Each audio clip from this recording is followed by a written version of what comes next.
Some people use it, right, people?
switch to me.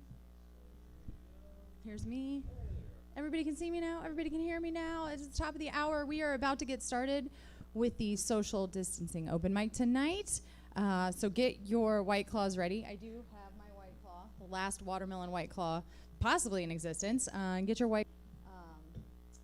Becky postponed the sex timer. We're just gonna have to wait till next week, and we'll get ready to do this in a couple of minutes. We're gonna let a couple more people file in.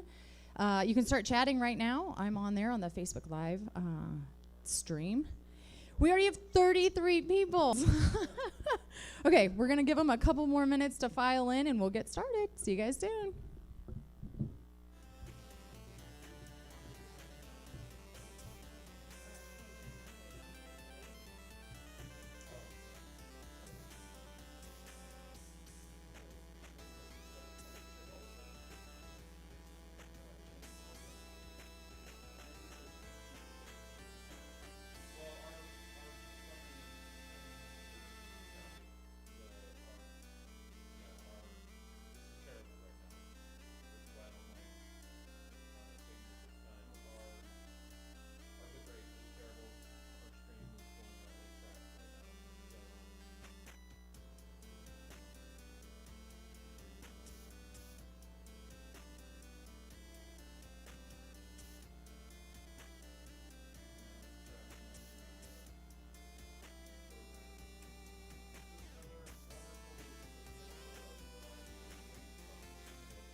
Oh, there we go. Is that it? Are we doing this? It's happening? Right now it's happening. Welcome everybody to the social distancing comedy showcase this evening. We have curated a list of comedians for you this evening who will do comedy safely from their homes, a couple people from their cars while they were driving. Do we have some of those today too? Also car driving ones, just one. Great, great, great, great, great. So we're social distancing to keep safe, but doing videos while we drive is the new danger. So that's what we're doing tonight. Feel free to add your comments on any of the streaming services, as I will be watching them while comedians do their sets. So that's on me. We'll be doing that. Thanks, Becky, for postponing Sex Time. I know it's 11 p.m. in Indiana. Thank you, and I'm sorry, Linus. So we're doing that. And I don't want any of you to worry about me with all of this stuff that's been going on, a lot of people losing their jobs. I am still gainfully employed as what people loosely term a Catholic theologian. And let me tell you what that means, guys. That means I endured 7 years of theological training, preparing me to think and talk about God and church stuff professionally as a type of church minister. And I know what you're thinking, Skip. Why would they not lay that person off? Well, people are now trying to connect with the divine online. So I am still very, very employed.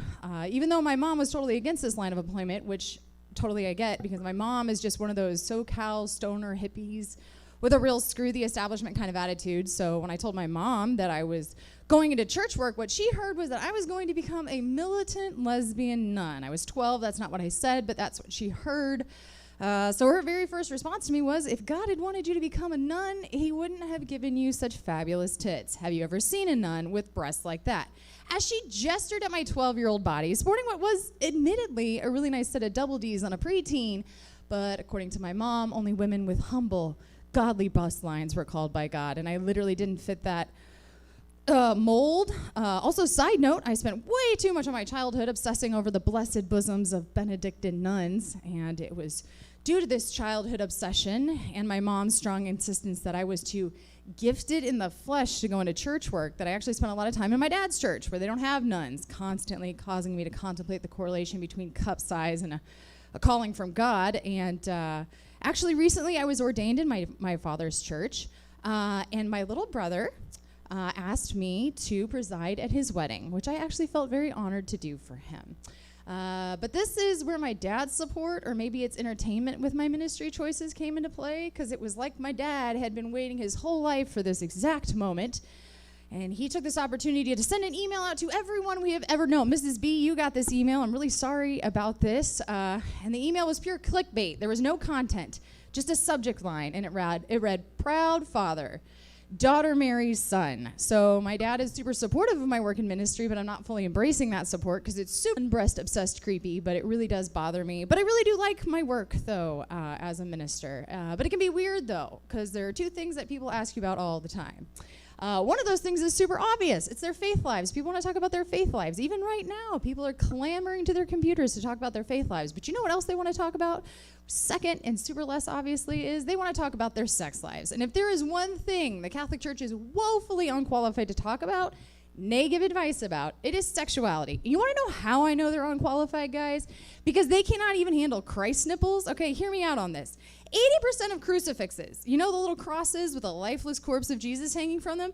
80% of those crucifixes, 80% of those Jesuses do not have nipples, okay? If you're at home right now, try and find one. If not, you're already imagining him. No nipples. But what does he always have, though? He's always got like a six-pack. His quads are always super defined. He's got mad calves.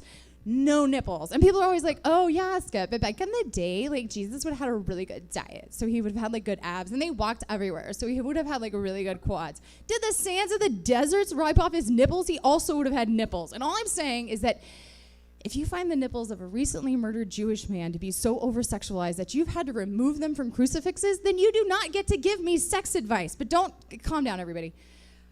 Which is why I have taken it upon myself as a lady and a theologian to try and bridge the gap with this problem. So I am starting what I think we will call a group of Christian sex workers, okay? So we're going to try and kind of close this gap a little bit. So Christian sex workers, here's some of the responsibilities of a Christian sex worker. If you're currently out of work and you're looking to send me your LinkedIn page, I'd love to hear what you have to say, but here are some of the jobs we're currently working on. We are looking for people with maybe some previous experience in construction, because we're going to start an art restoration construction company solely dedicated to renewing the nipples and replacing all the nipples and all the nippleless Christs that are hanging all over the country. So we're going to try to do that. Ooh, the second thing we're going to do, which you guys are probably already doing a lot of right now on your own, is we are going to start hosting communion wafer wine pairing parties, because we have to answer that timeless question: should the blood of Christ have a Merlot taste or more of a Zinfandel kind of feel? Like, we're definitely going to sit around saying things like, oh my God, what year is this blood of Christ? Because it has like a very strong 36 AD aftertaste, but a robust pre-crucifixion aroma. So we're definitely going to do that. The very last thing we're going to do can already be done online. So if there are any Christian wives out there looking to do a little work on this side, we are going to start producing a series of self-help tapes for Christian husbands entitled "It is Better to Give Than to Receive: The Art of Self-Giving Oral Love." So if you're out of work right now but thinking to yourself, "Man, I really want to get back out in the field. We are currently hiring Christian sex workers," just go ahead and give me your information in the Facebook Live feed, and I'll see what we can do for you. In the meantime, I'm going to bring up your next comedian. She is ready. She's going to be in this box next to me, and we are already going to have her Venmo up. We're going to have people's Venmos up, so as the comedians come up, their Venmos will be on there, so you can support them from your home. And we're going to bring up our next comedian, Alicia Davis. There we go. Hi, my name's Alicia Davis, and I'm going to tell you about this weird thing that's happened to me. There have been a couple times I've gone to the bathroom and the pee shot away from me horizontally, defying gravity. I don't realize when this happens because it is so infrequent, and I'm made aware of it after feeling the pee showering the back of my legs.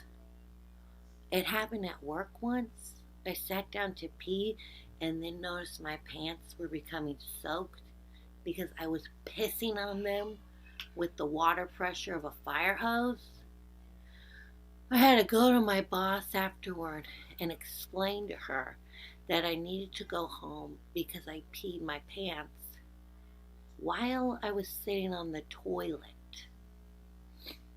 I understand that a man can easily pee crooked. They get this out of whack pee trajectory. They could get some lint caught up in their dick hole, and it's going to impact the pee stream. Or like after they have sex, I think that's a thing. They pee crooked after sex. But again, it's likely caused from a small blockage in their dick hole. Maybe it's sex that gives me this crooked pee. I don't know if there's a correlation between women peeing crooked and sex because I haven't been collecting the data on it. But I can visualize it.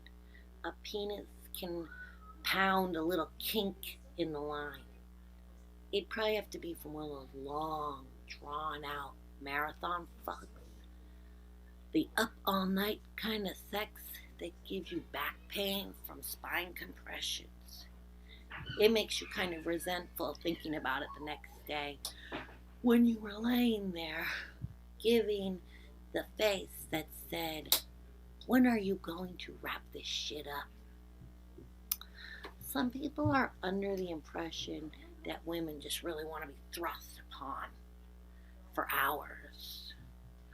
Do you know that Bruce Springsteen song, Prove It All Night? Well, if you don't, I can summarize the lyrics. Prove your love for your partner by humping on them all night long. Shh. Like, I'd rather you not. I'd rather you prove it in 15 minutes. And until the scientific study is underway, Yeah! so would my pee stream. Thank you. Booyah, booyah, booyah. And I'm back. This is fun. Thank you so much, Alicia. Give it up for Alicia online. I'm kidding. Give her money online at her Venmo, which was in there. And John Ross just posted in the comments also Alicia-Davis-105. My dad always reminds me that O is not a number. It's 105, presumably, because O is not a number. Thank you so much, everybody. And then some more people just logged on. You missed it. I'm amazing and funny. Everyone will tell you about it later. Okay, we're going to bring up your next comedian. If they're ready, they're not ready. It's the internet. I can't believe you guys are all on here. Super great to see you on here. Yeah, we're doing this. I really like the online stuff. You guys know how to use Venmo, right? Yeah, you know how to use Venmo. Just Venmo these folks some cash so they can buy their own White Claws, like the rest of us did.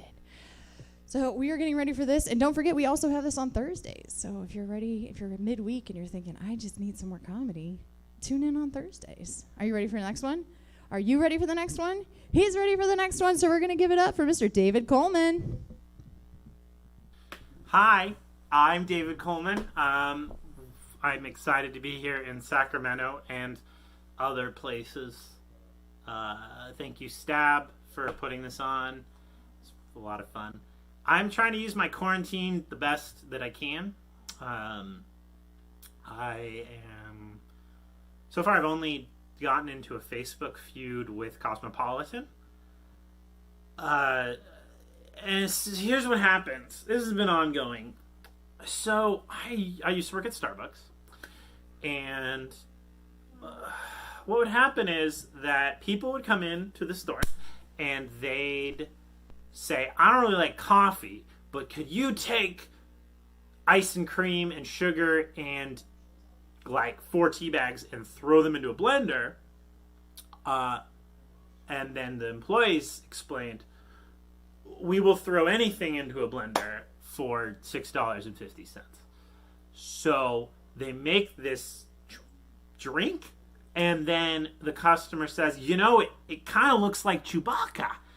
And the barista said, yeah, it's brown.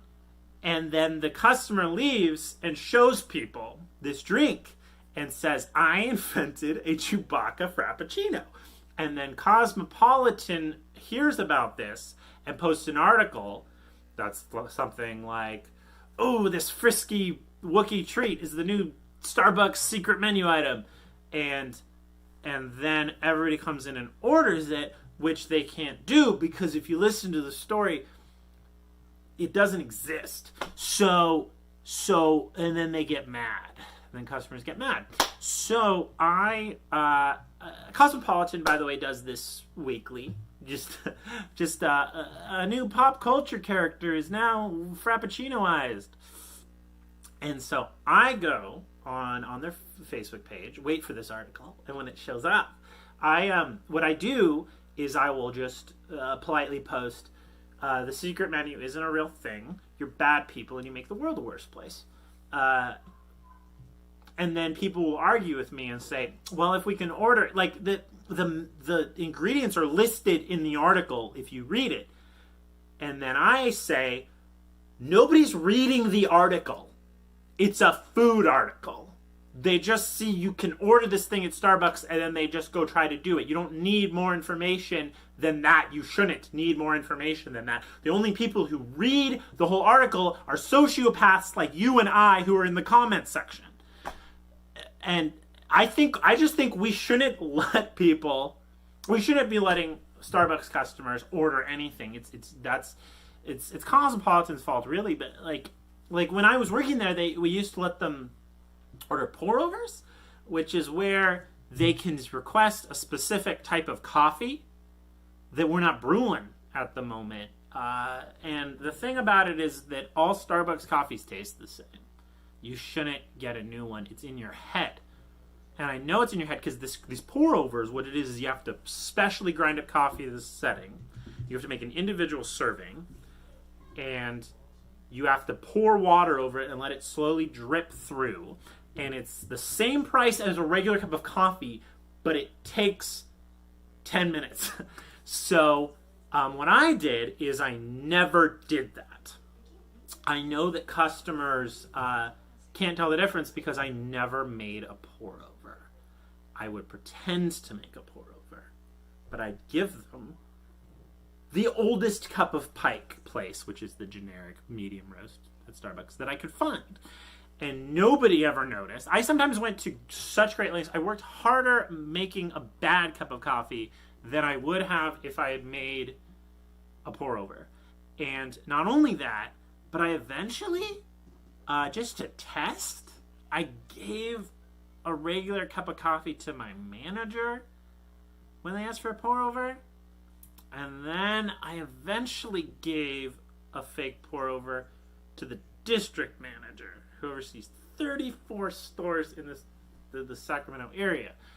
And I'm pretty sure if I got the CEO of Starbucks, they would not be able to tell the difference between a lukewarm cup of Pike and a fresh brewed. I'm kind of thankful. I cannot remember another blend of Starbucks coffee.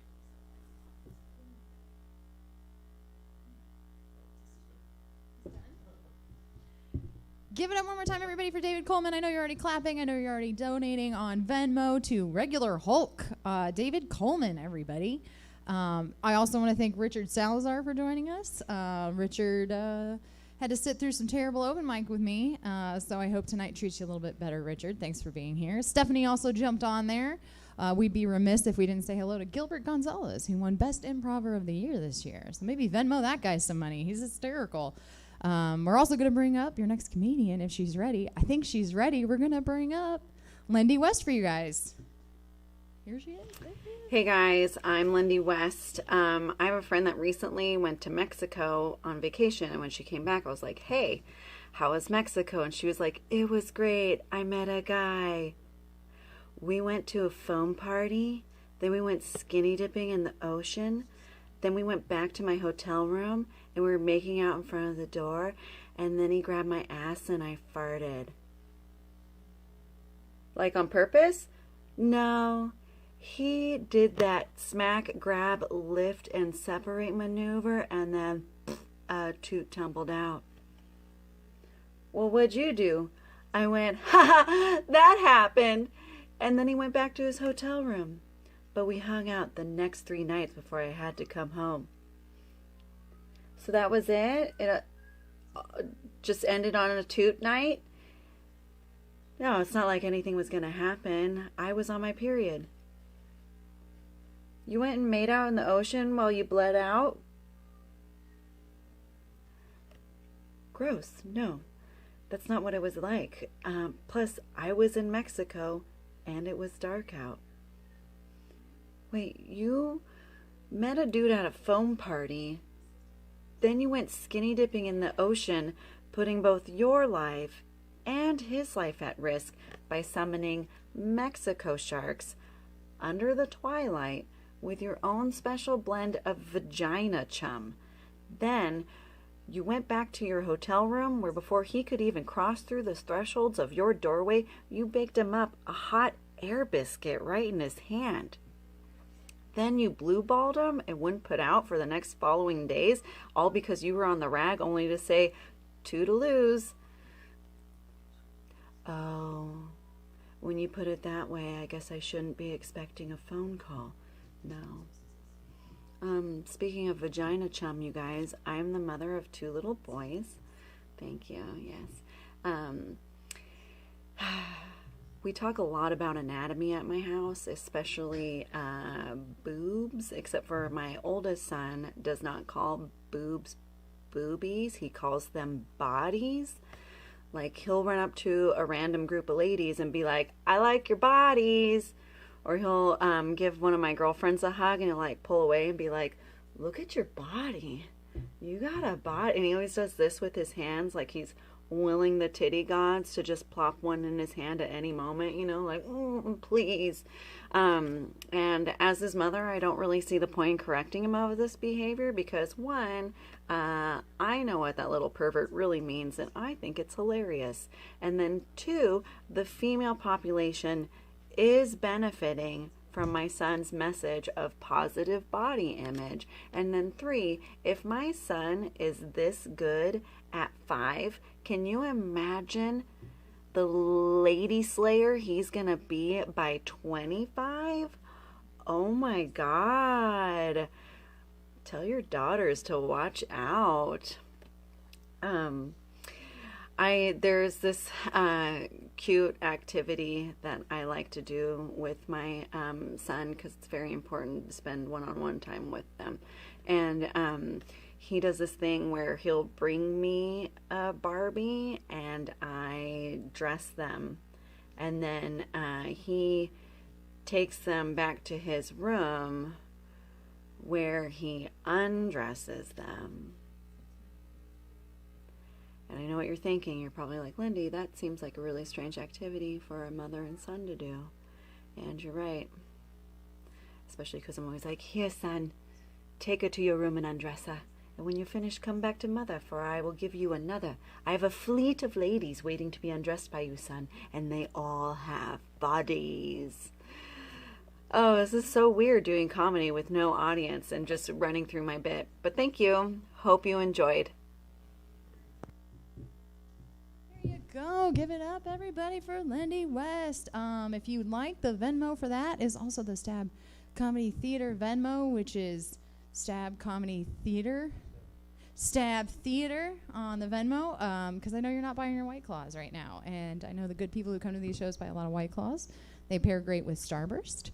Thanks, Richard, for commiserating with me about Savannah comedy. The two great Savannah comedians that went up when we went to visit, we're going to try and invite them to submit a set. So no matter where you are, if you've got a great set, you can submit it for the next social distancing comedy showcase, because we'd love to have you on there. Yeah, that's what we're doing. Is the next person already ready?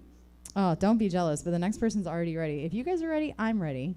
You guys ready? Oh, it is really hard without your claps. Okay, but we're gonna bring up Mr. John Alston, please. No? Sorry? Lauren Lowe. Just kidding. It's Lauren Lowe. I didn't confuse John and Lauren, just so you're aware. I can't see either of them standing next to me. They don't look anything. I'm guessing they don't look anything alike. They don't look anything alike. So we're just gonna bring up Lauren Lowe. There you go. Here they go. They're coming. Anyway, our next comedian, I don't know her very well, but she dresses like how I would imagine a toad would dress if they wore human clothes. Let's give it up for Lauren.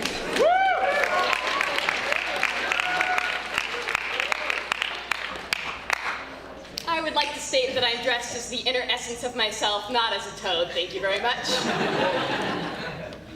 We're gonna play a game tonight. It's called Is This Funny or Is This Just Really Upsetting?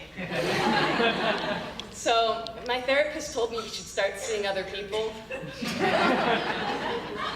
So we're gonna talk about depression. I've avoided doing a depression set so far because I feel like depressed comedians become kind of a cliche. And the last thing I want to do is perpetuate stereotypes. I'm really afraid that someone's gonna tell me that I'm brave. Wow, your set was so brave. Yeah, but it sure as fuck wasn't funny then, was it? Someone's just gonna yell out, "You're not alone! Fuck you, I wanna be alone!" What type of sick person is walking around going, "I'm so glad that everyone else is miserable too. I'm correct to feel this way." Depression makes you do some weird shit, man. Like, I've started using Instagram stories. What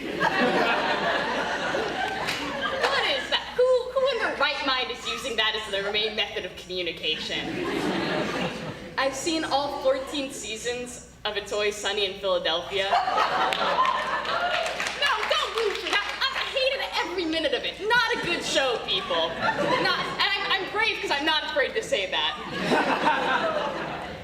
I talked to my cat about the Rwandan genocide. Come here, little baby. Did you know that 1 million people were killed in only 100 days? Yes, that's right. Now go play World of Fuck That Place, baby. There's a really good book I want to read to her about it, but I don't have the fucking energy. I feel like I don't really give off depression vibes. Like, anxiety, yeah, it's absolutely written all over me. Side note, I have the correct amount of anxiety, and all of the rest of you don't have enough. You're just going about your day like, I'm gonna go to the grocery store, and I know exactly how much small talk to make with the cashier. I'm gonna go to my midterm, and I'm not gonna dry heave it all in the bathroom before that. How are you even functioning? I had depression in high school as well, but I again really didn't give off the vibes. I was like, I got an A- on my paper, and everyone's like, good job, and I'm like, no, that was a cry for help. Because, you know, there's a stereotype in high school about, like, the depressed kids with, like, the dyed black hair listening to emo music, cutting themselves. And, I mean, I was doing all the same things, but I did it to the Hello Dolly soundtrack, so I feel like it didn't quite have the same impact. Like, it's, put on your Sunday clothes, there's lots of world out there! Like,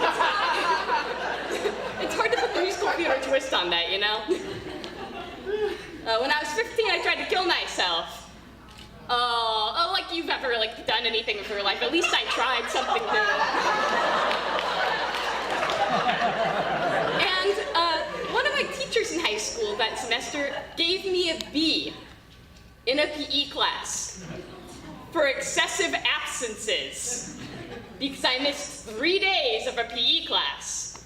And I kind of feel like I was being marked down for having a really shitty suicide attempt. Like, I was just gonna get a note on my report card that's like, next time if you really apply yourself. I don't hurt myself anymore, but I call my ex sometimes, which I feel like is kind of the same energy. Well, that was a rough one. Ladies, you know how sometimes, like, you change your hair or something cute and, like, the guy doesn't notice? He did notice, but in the same conversation, he told me he never loved me, so, you know, you win some, you lose some. Same conversation, I'm telling him I'm feeling really neglected in the relationship. He's not really paying attention to me, he's growing really distant, and he just says, I'm asexual. Great. Not what we were talking about, not relevant, but let's dive into that now. I wish I could get out of tough situations by just yelling my sexuality. Like if I got in trouble at work, I could just be like, I'm bi, but I'm not comfortable using the label yet. Get a low grade on my paper and I go into office hours like, Professor, I'm sorry. The church fucked me up and I can't come unless I feel loved.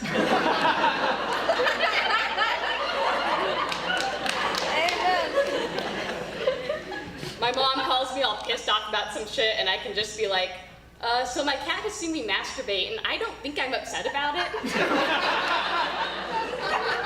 What can I say? It's rough out there when you got a fucked up brain and 2 pussies to take care of.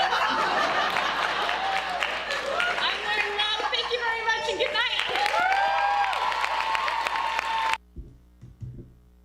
There you go, everybody. Give it up for Lauren, who I hear looks nothing like John. And if you'd like to give Lauren some money, you can do it at Lauren-Low-2.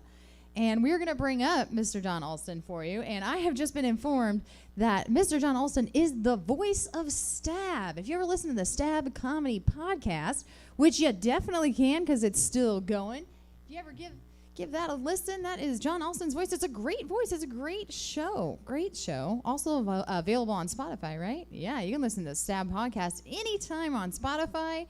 Spotify's easy to use, Dad. I will tell you about it later. But in the meantime, if you think that voice sounds oddly familiar, that is the voice of Stab. So get ready for and give it up for Mr. John Alston. Is he here? Is he ready? He's ready. Here you go. And your next comic, you've seen him on Law & Order SVU, also Smokin' Aces, and he's in a movie coming up with Jerry O'Connell called Ballbuster. Please welcome to the backyard, John Alston. Woo! Woo! Thank you. Thank you very much. You know, I used to begin all of my sets with, hey, how's everybody doing? You doing okay? You feeling good? How's everybody doing? And I stopped that after a really awkward set at a hospice. Well, strange times. We are at shelter in place. My hygiene and grooming has gone to shit ever since we went from epidemic to pandemic. I had all sorts of great plans for this Stab Comedy Theater set. I was going to do my set outside of Ralph's where people were lining up, and I was going to do this great crowd work where I'd say, hey, do we have any hoarders in line? Where are my hoarders at? And then there'd be like an old lady with a mask, and I would say, what are you worried about? You survived the Spanish flu of 1918. And then everybody would get pissed at me, and they'd call the security guard. And then the security guard would come, and I would take the camera and show him, and I'd go, hey, what do you do for a living? But that's not going to happen. So let's work on some coronavirus jokes, shall we? Boy, everything's flying off the shelves. Toilet paper, hand sanitizer, paper towels. Also flying off the shelves, Axe body spray.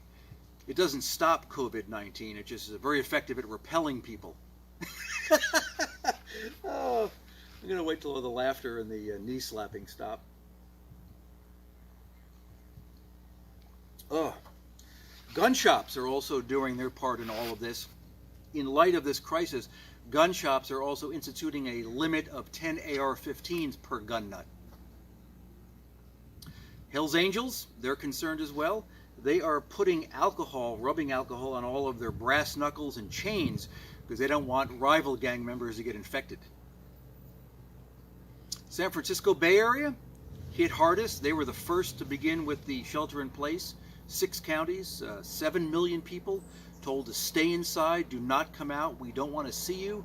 It was not to stop coronavirus. Authorities are just trying to cut down the amount of pretentiousness in the Bay Area.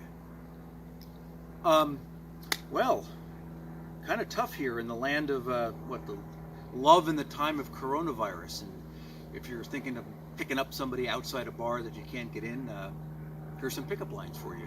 You can say, hey baby, what do you say you come over to my place and let me flatten your curves?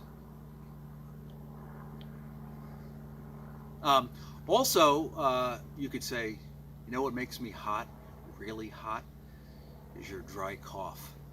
No, I mean really hot, like feverish, like I've got COVID-19. And if you're in a convalescent home, you can say, hey, we're both over 80, we have compromised immune systems. If we're going to do this, let's get it over with, because they're going to be dead. Dogs are also affected by this. Vets are telling dogs, please stay at least 6 feet from other dogs' balls and asses. So that's happening too.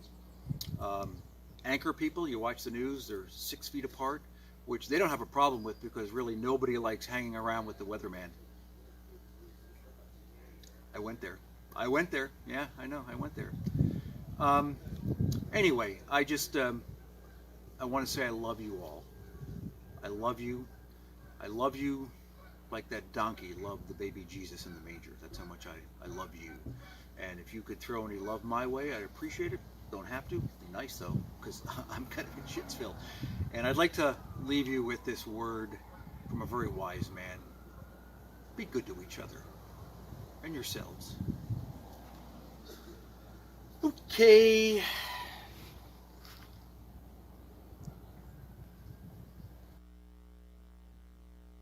There you go. Give it up for Mr. John Alston. That was hilarious. If you want to help him make it through this pandemic, he's clearly struggling to get through right now, you can give it John-Alston-18. Talking a little bit. He had his gloves on. I didn't wear any gloves today. I did do something I feel like a lot of people are jealous of. I put on a bra today. I know a lot of us aren't doing that, but I put on a bra, came out of the house. Jealous much? Yeah, that's right. Okay.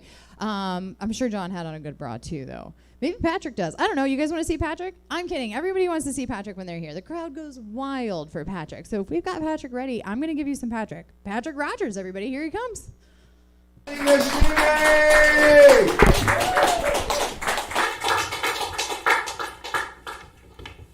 Much too tall for me, but I'm gonna leave it there. The next comic is a regular here at Stab. He's very funny. Please welcome Patrick Rogers.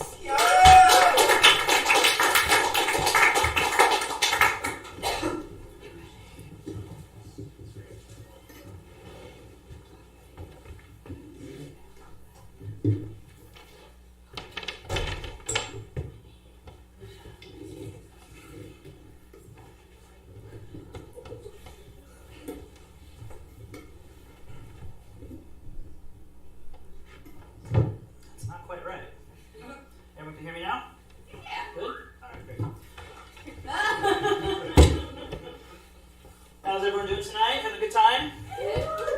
I've got one joke. Only one joke for you tonight. So let's get started. To begin, I want to talk a little bit about my background. Just thought you guys should kind of know a bit more about my background. It's made out of scrap lumber. It's mainly gray and white. Got some twinkle lights put up. Good. You guys see what I did there? Set up assumption, and I shattered the assumption. You know what that's called? That's called a joke. One joke. How much time I got left? She's not even here. Okay. That's what comedy is, though, right? It's like setting up assumptions and then kind of, twisting those assumptions in strange ways. At the same time, though, comedians, oftentimes, we're kind of like imprisoned by the assumptions we make. Think about a comedy club. Right, you've got this little stage, got the mic stand, microphone, and you have the magic stool, and that's what turns it into a comedy club. Right? Take the stool away, not a comedy club. Watch. Now it's just a stage with some random guy standing on the stage. Put the stool back, and all of a sudden I'm a comedian. That's why you guys are laughing so much. Right? A lot of assumptions. Chairs for the audience, stool for the comedian. Right? Audience, comedian. That's the assumption. But why? Why? Break that down. How you guys doing? Do the comedy from here? Think that'll work? How you doing? Having a good time? Then why aren't you laughing? You don't laugh. I'm going to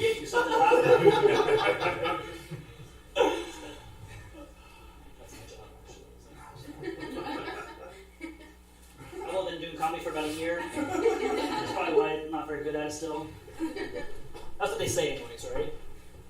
You gotta do 3 open mics minimum. Takes up to 10 years to get good at comedy, is what they say. I'm smarter than most comedians, though. I've seen the secret. I know the secret. You don't need 10 years to get good at comedy. There's one secret magic weapon. You want to know what it is? Yes. Tickles. I'm going to tickle you. I'm going to tickle you. That's right. There's reverse psychology. That also works. Don't smile. Whatever you do, don't smile. Don't smile. No. No. Yeah, you wanted to. You wanted to.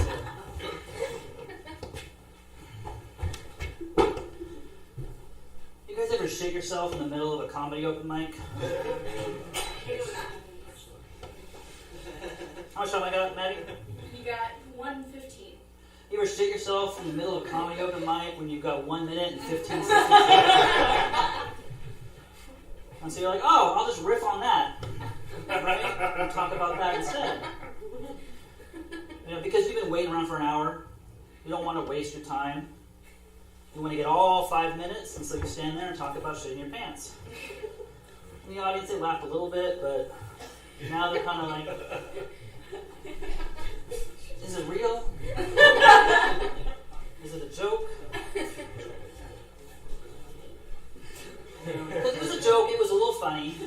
The guy's a weirdo, you know, fits his style. But move on, right? But if it's real, for God's sake, just, you know, thank the audience, call up the host, and then get off stage and deal with the aftermath. Right? Have you guys ever done that? Well, you guys have been great. I'm going to bring that again. I think it's my turn. Give it up for Mr. Patrick Rogers, everybody. In case you were wondering, I don't know how much you can see on the screen. You have a stool. It is a real comedy. There is a stool here, so don't worry about that. Says Mr. Patrick Rogers did not give us his Venmo. You can just Venmo Stab Theater, right? Nailed it that time. Stab Theater. There's a person sitting to my left. This is not just where I look when I'm thinking. There is a person sitting to my left. A big thanks to John Ross and Jesse Jones for making this happen and keeping people out of these seats. I've never been happier to see a completely empty audience. I'm kidding. It doesn't matter whether you're here or not. I think I'm hilarious all the time, so this does not affect me. Just fine with it. Are we getting our next one up and ready? It's ready right now? Don't freak out, everybody, because I know you really like him. I mean, my friends are probably on the edge of their seats wondering when it was going to happen. But up next is John Morris Ross the Fourth. Let's do this. Hey, everybody. Good to be here. Not too proud of how I got here this evening. Had to steal some money out of my daughter's piggy bank for gas. I wish that was a joke. I don't feel that bad, though, for taking the money. I just feel guilty for what I had to do to that poor porcelain pig's rubber hole for $6.50 in quarters, you know? I was in it. In it to win it. Iowa silver. It's hard, it's kind of hard to get away with stealing your kids' money because my kids, every time I leave the house, they smell my fingers. And, like copper and ham. Anyway, we have a realistic piggy bank. Anyway, I don't know if you can tell by my haircut, I used to be a Christian. I did. I was in a Christian punk rock band. That's right. And when you're in a punk rock band, you're supposed to rebel against stuff. But we were in a Christian punk rock band, so we rebelled against good career choices and logical music genres. And Satan, of course. I used to go to this Christian school for a little while, and whenever they would have a dance, they would you were dancing with someone of the opposite sex, which they super encourage. They said that you had to have a Bible width between you and the girl you were dancing with. So I bought the Bible on CD. Yeah, because it had a hole in it. Big old hole. You probably don't remember. There's this book in the Bible called Leviticus, right? It's all these rules, basically, and it shows you the exchange rate for your sin, and then you have to kill an animal depending on how big the sin was, depends on how big the animal or how many of the animals. And in Leviticus it says if a man spills his seed, right? That's what mine sounds like. If a man spills his seed, he has to kill 2 pigeons to atone for that sin. And I'm just glad that's a Levitical law, not around when I was a teenager, because I would have put the common city pigeon on the endangered species list. I was a busy boy. I would have had PETA knocking at my door. They'd be like, "Hey John, we know you're in there, bro. Okay, we're gonna cut your DSL line down. All the pigeons have gone missing. We got homeless people in the park throwing breadcrumbs at each other. What the fuck is going on out here?" Anyway, you ever notice people that use the term "that's what I'm talking about" are never really talking about what they just said? That's what I'm talking about. It's always someone else saying something and then they chime in, "That's what I'm talking about." No, bitch, that's what you heard about. Now, if you could please shut the fuck up. Maybe instead of saying "that's what I'm talking about," you can say "that's what you were talking about," and I'm sorry for interrupting. Maybe. Oh, it's good to be here in this car. I was recently at a gas station, or what I like to call a restaurant. I was recently at a gas station. There's this guy in the gas station, and he's in the beer section, and he shouts out to nobody and everybody at the same time, "Nothing I like more than drinking beer and eating pussy." That's what he said, right? And then he looked at me for approval, I guess, and I kind of agree with him, but it's not, I don't need to shout it out. Anyway, people are scary, is what I'm getting at. People are very scary. I'm having a good time. I hope you guys are having a good time and staying safe and all that shit.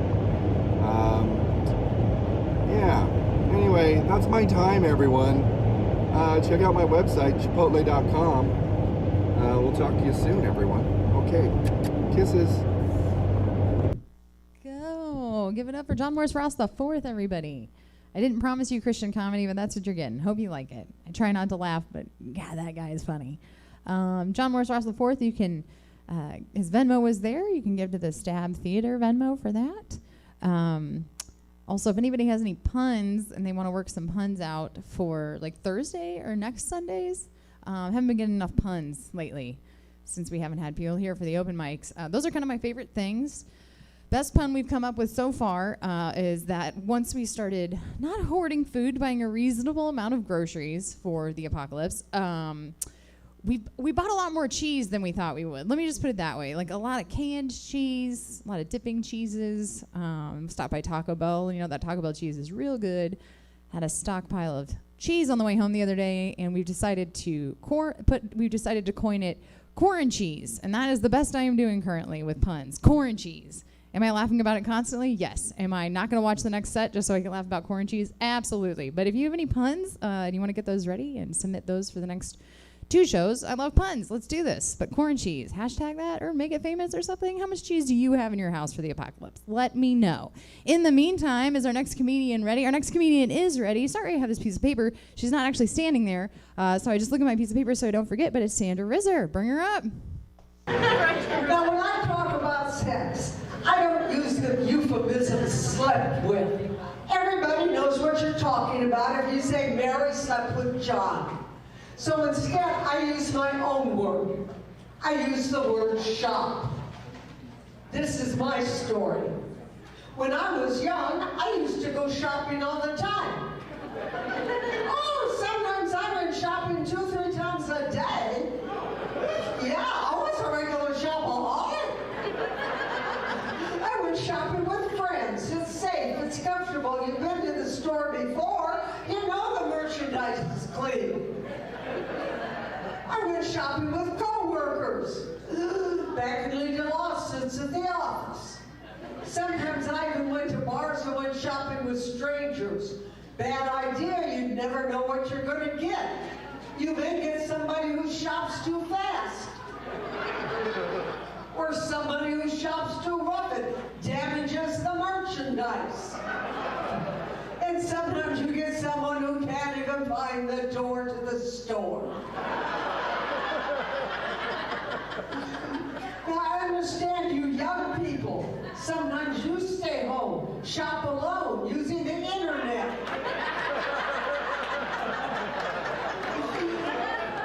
I had to do it the old-fashioned way with magazines and catalogs. Now that I'm older, truth is I would rather shop alone. I know what I'm looking for, and I know exactly where to find it. But I'm married, so sometimes I have to take my husband shopping. Yeah, he usually finishes before I do. And I'm sure you all know once a man finishes shopping, there is no keeping him in the store. So he goes home, I still have to finish shopping alone. And that's my story, and I'm sticking to it.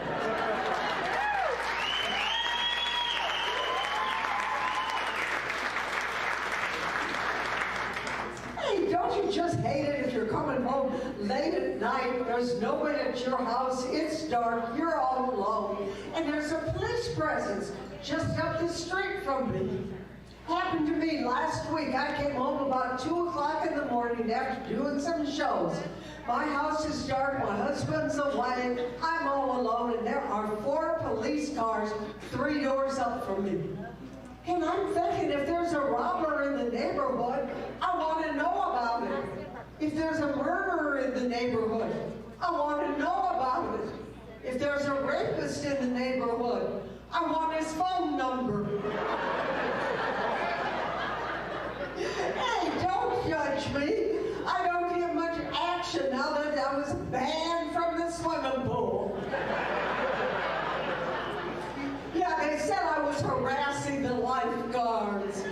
Oh, ladies, you'll know what I'm talking about. Those men, their tan, hard bodies, and those little teeny Speedos. They're asking for it.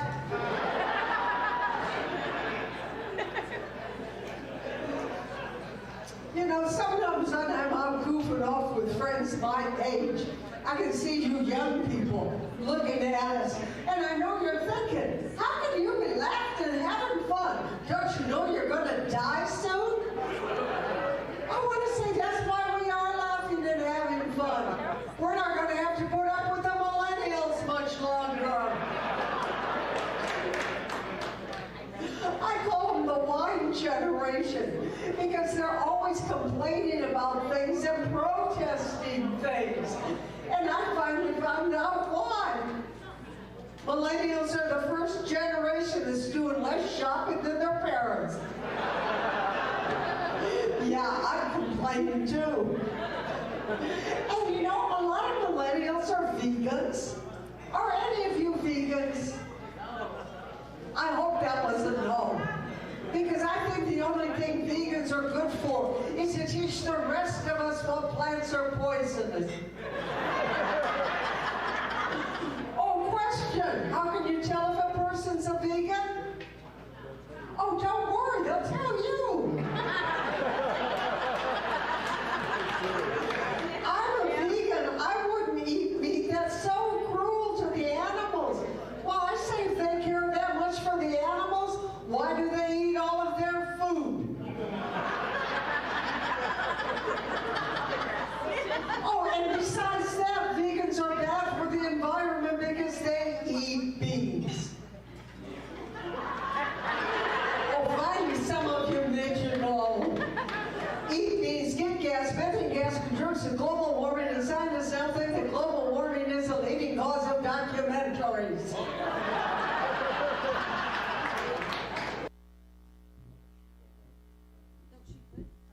There you go. Give it up for Sandra, everybody. And if you would like to donate to Sandra, Sandra Rizzer on Venmo. Super excited about that. Also want to say hi to Jennifer with the good hair who just joined. I can't believe I'm so glad you're here. So glad Richard is hanging in and liking this better than a prior open mic I made him go to. Sorry about that, Richard. If I could send you a White Claw to Florida, I definitely would. I got the last watermelon one though, so sorry, Richard. Thanks for joining, Jennifer with the good hair.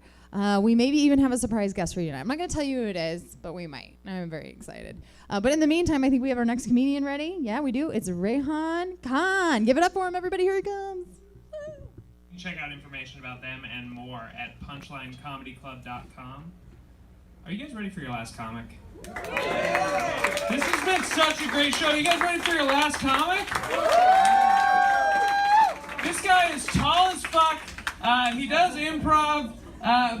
Be really loud. Be really energetic. Put it together for Ray Khan.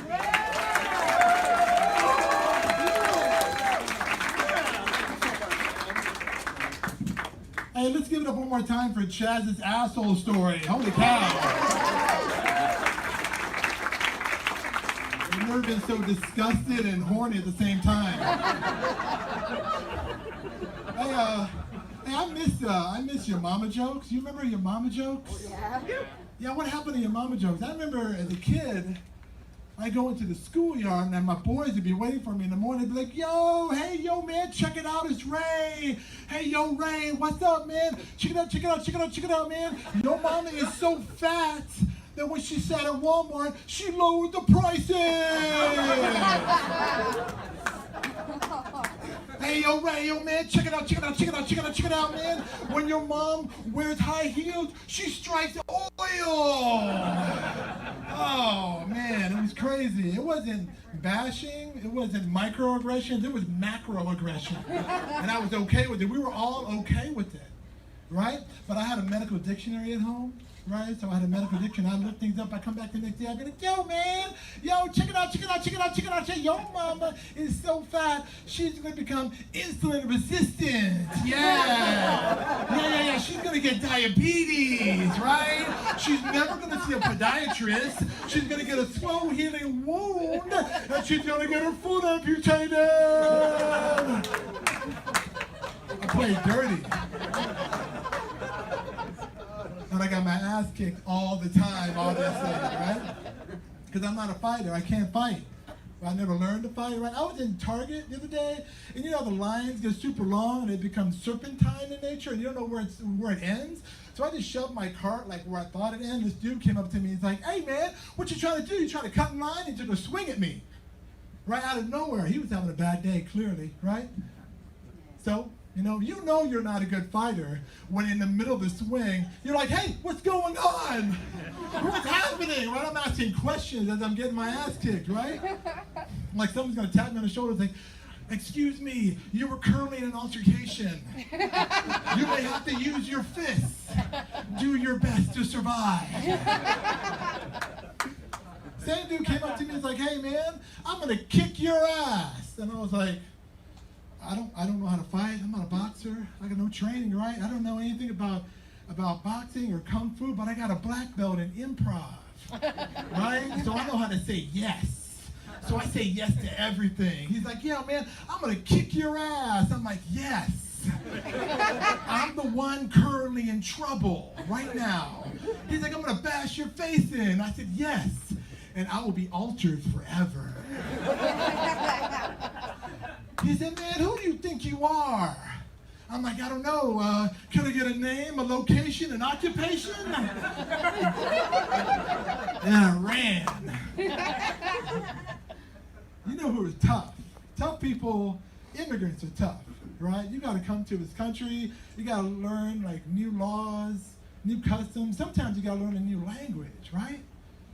Right? I'm not that tough. I know I'm not that tough. I'm too emotional. I was born and raised here, thank God, and I could never immigrate. Right? You know you're not tough if you're watching YouTube videos and crying when soldiers get reunited with their pets. Right? Immigrants don't have pets. Some immigrants, before they came to the United States, had to eat their pets. Okay? And even then they didn't cry. Right? And how would you be able to discern a terrorist? Like if I could never be an immigration officer, right? I'd be at the border, Right? The only screening device I could possibly have to screen for a terrorist, it would be like, if I could say your name using the Name Game song to its completion without stumbling, then you can get into the country, right? I'd be like, oh, okay. Oh, Mr. Killigan, all right, yeah, from Ireland. I get it, you're a house painter. Yeah, you got 3 kids. Okay, all right. Well, let me use my screening device. Hold it. Killigan, Bo Billigan, Banana Fana, Bo Filligan, Nima, Mo Milligan. Welcome to America. Killigan, all right, get on in there, yeah. Oh, Ali, hold up, okay, all right. You, Ali, oh man, you were born in Yemen? Okay, all right. You starred in a popular video where you wore black and climbed the monkey bars in the 2000? Okay, all right, hold up. Let me just use my vetting advice. Here we go. All right. Ali, Bobili, Banana Fana, Fofili, Mima, Momili. Ali, welcome to America. I never said I'd be good at it. I'm terrible.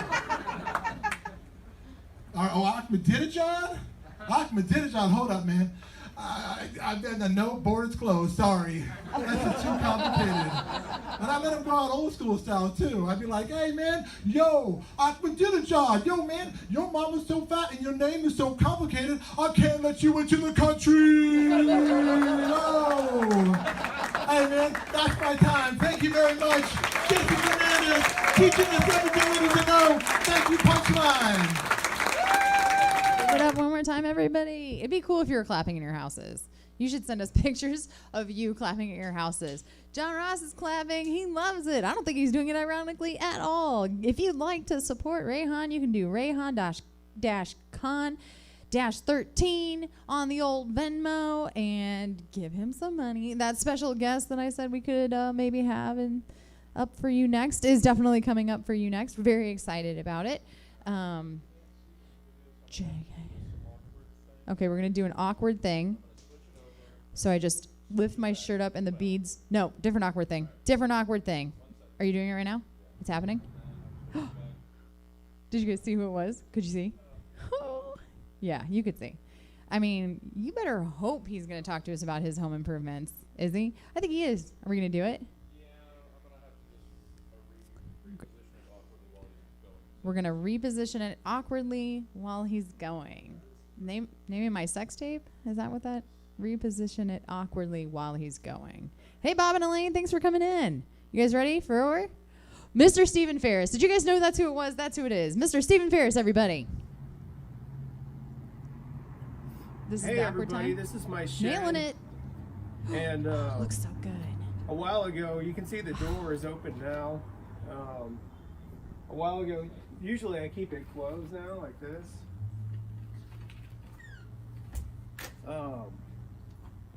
But a little while ago, I actually left it open for a few days, and you know, I used to leave it open all the time because it didn't have a handle on it. You can see now it has a handle, but it didn't used to.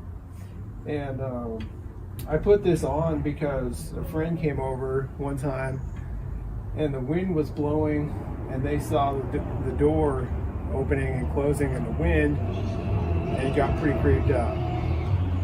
And so I knew I had to do something, and I could have gone out and bought a new handle, but the thing is that I knew I was going to be taking this handle off of the door from inside the house anyway, because I wanted to put a brass colored one on that door.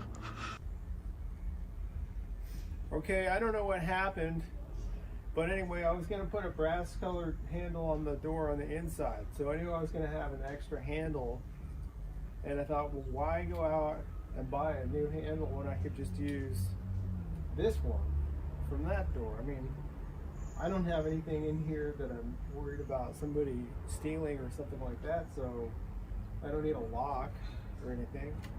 Just a regular handle would work fine. So that's what I did. As you can see, I put it on here. And there's some tape on there right now because I started painting this red, and I didn't want to get the red on the door handle. So That's why I did that. And I'm not done yet. As you can see, maybe you can see there's like brush marks and stuff still that you can see. So I need to put at least one more coat on here. But so anyway, yeah, I put the handle on there, and then I started keeping the door closed for a while. But because on the inside of the house, you know, I put the brass handle on there, and that was part of like a larger project where I was also replacing like baseboard moldings and stuff like that. Basically just giving the hallway a makeover. And I wanted to put some oil on the baseboards as a finish, and they're long, they're like 16 feet long, so it's like, where am I going to put them? And at the time, it seemed like the best place to put them was actually on a couple of sawhorses here in front of the shed.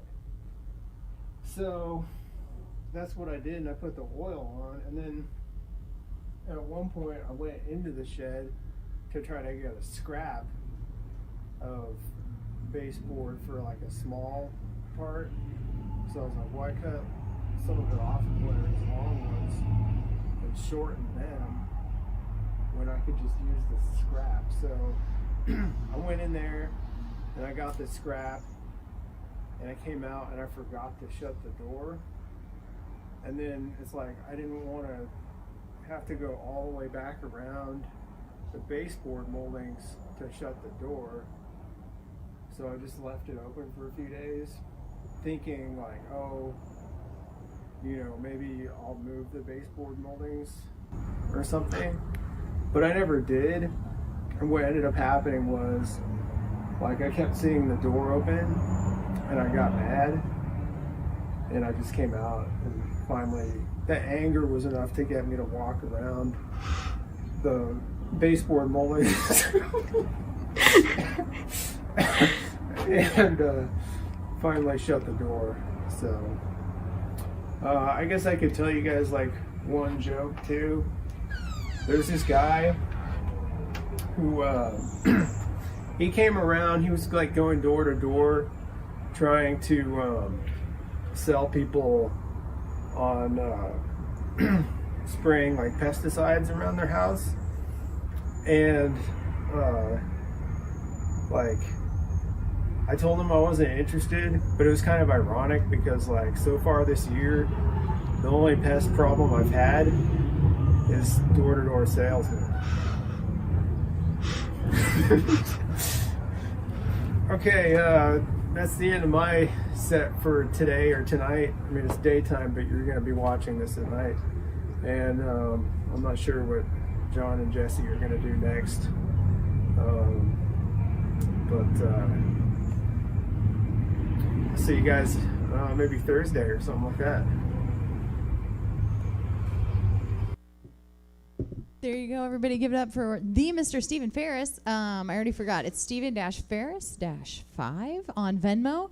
And for those of you who are huge Mr. Ferris fans, which is everyone who's ever met or heard him tell comedy, that was a big deal just now. We've heard about this shed for the better part of a year, maybe 2. We knew all about the paint. The paint was a big deal. We got to see the paint up close. That was just a real insight into the life of Mr. Stephen Ferris. Thank you so much, Stephen, for giving us that as your loyal fans. What are we called? Fairies? I think that's what the Mr. Ferris fans are called, as fairies. I can't remember. If you guys remember what Mr. Stephen Ferris fans are called, go ahead and comment about it. I can't remember. But we're fans of comedy, and that's why we're fans of Mr. Stephen Ferris. Thank you for giving us that insight into the shed. I thoroughly enjoyed it. Much like the paint special, I can't wait to hear more about it. But if you guys are ready, we're down to our last few comedians. So please jump on and comment or give someone Venmo if you'd like. And we'll bring up your next comedian. Is she ready? She is ready. Everybody give it up for Jill Dyer. Anyway, this next comedian, she actually told me she would carry my baby for me. Let's give it up for Jill. Woo!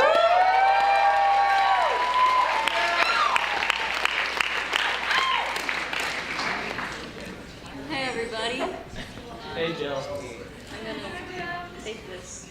Okay, hey everybody, my name's Jill. By night, sexy Luigi. So, I've said it before, I'll say it again.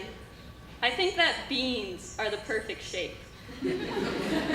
I'm not talking about those liberal garbanzo beans or those socialist black beans. I'm talking about real, red-blooded American kidney beans. They're just like little smiles, you know? And listen, okay, I know what you're thinking. Jill, if you turn them around, they're gonna be little frowns. And to that I'd say, stop twisting my beans.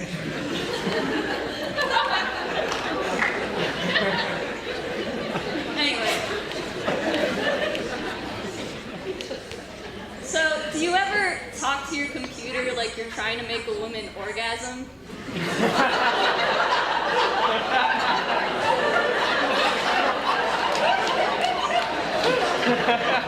You're like, come on, baby, do it for me. Connect, connect, connect, connect, connect, connect, connect. Because I don't do that. You absolute freaks. So I think we should bring back jousting. Thank you, yes. Thank you. I just think it'd be fun. Anyway. So I think I figured out a good way to like succinctly just nail down my music taste. It's like music that your weird uncle listens to, except he's not actually your uncle. He's your dad's friend. And you've known him all your life, and he's rich, so he can visit you, like, every year, even though he's out of state. But anyway, yeah, shout-outs to Uncle Dave. Fucking hate that guy. But yeah, anyways, I really want to talk about my dad, though. Shout-outs to my dad. I fucking love that guy. Yeah, so my dad and I were really similar. We both like pierogies. We both say New Jersey the same way. And we both feel physical pain whenever we have to buy a can of soup that's more than $1. Another thing my dad and I have in common is we both have social anxiety, but it really manifests in different ways. Like, for me, someone will sneeze, and I'll be like, sorry. And I'll think about that for the rest of the week. But with my dad, he has what I like to call idiot boomer syndrome. So like, he'll get a coupon to McDonald's and he just doesn't know how to act. We'll like pull through to the drive-through speaker, and he'll like lean out the window, and the lady will be like, hey, how can I help you today? But he'll already be like halfway out the window, and he'll be like, hello? Can you hear me? I have a coupon! And the poor woman will be like, well, sir, and he'll like lean back in, and he'll like turn to me, and at full volume, he'll be like, what did you want again? And I'll be like, just a cheeseburger, please, just a cheeseburger. And he'll be like, a cheeseburger? But I have a coupon. You can get whatever you want. And I'll be like, no, just a cheeseburger. It's okay, really. And he'll like turn away from me, you know, lean back out the window, and he'll be like, cheeseburger! And yeah, I really hate it when my dad does it. It just really twists my beans. That's it. Thank you.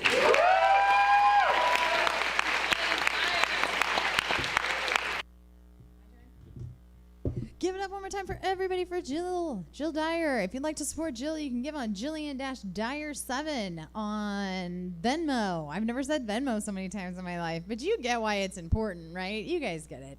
Unfortunately, unlike our Sunday night open mics that can go upwards of 23 to 28 comedians long, we only have one more comedian lined up for you tonight. So before we get that up and running, just if you'd like to submit your set for one of these social distancing comedy showcases, you can send that to an email I definitely remember. socialdistancingcomedy@gmail.com. Yay, I remembered. No, I'm kidding. You remember how I said there was a person right there, right? He's still right there. So if you'd like to submit your set, you can do that, preferably before the show starts. Well before the show starts, so that we can get your video up and running, get your Venmo, and get you on the social distancing showcases that we are doing here. Thank you so much for all my friends who came out, who stayed up extra late in Indiana, postponed sex, and watched some comedy. Thank you so much for that. And for the people who are requesting improv, I'll see what I can do. No, they're going to do some other shows here throughout the week, so if you want to check back in on Stab Comedy, you can. Yesterday's improv show that was here at Stab also, well, not here at Stab, like at home at Stab, is also available on their website. And is Twitch the page they would go to, or they can watch things on Twitch? If you know how Twitch works, Twitch, YouTube, or Facebook. Yeah, my dad can't use any of those. Okay, well, so I'll work it out with my dad. You work it out with your dad. And in the meantime, we'll bring up your last comedian of the night. Give it up, everybody, for Luke Westberg. Here he comes. Please welcome to stage Luke Westberg. Hey, how's everybody doing tonight? Oh, I think you can do better than that. I said, how's everybody doing tonight? Yeah, much better. Alright, this is awkward. I can't just do stand up without an audience. But I can, however, play guitar and tell jokes without an audience, so I'm gonna do that. This has never been done before in the history of comedy, people telling jokes with musical accompaniment. Very original. Alright, here we go. Do you think that a dyslexic person would have trouble committing a murder-suicide? Because the order of a murder-suicide, it's important that you get that exactly correct. And if you commit that suicide first, chances are you just aren't gonna get around to that murder, Have you guys heard the one about the coronavirus? Yeah, of course you have. You have definitely heard the one about the coronavirus. I think coronavirus is God's punishment on us for telling Kobe jokes. I received a compliment from this girl recently, and she told me, Luke, you're a really great cuddler. Awesome. So that's exactly what I want to be known for. My cuddling skills. She probably told all her friends, Luke just cuddled my brains out last night. Yeah, I did. Cuddled them good. Why do ghosts always want to play Ouija? Can't we play some other Parker Brothers classics when gaming with the dead? Some Scrabble or Uno, Monopoly?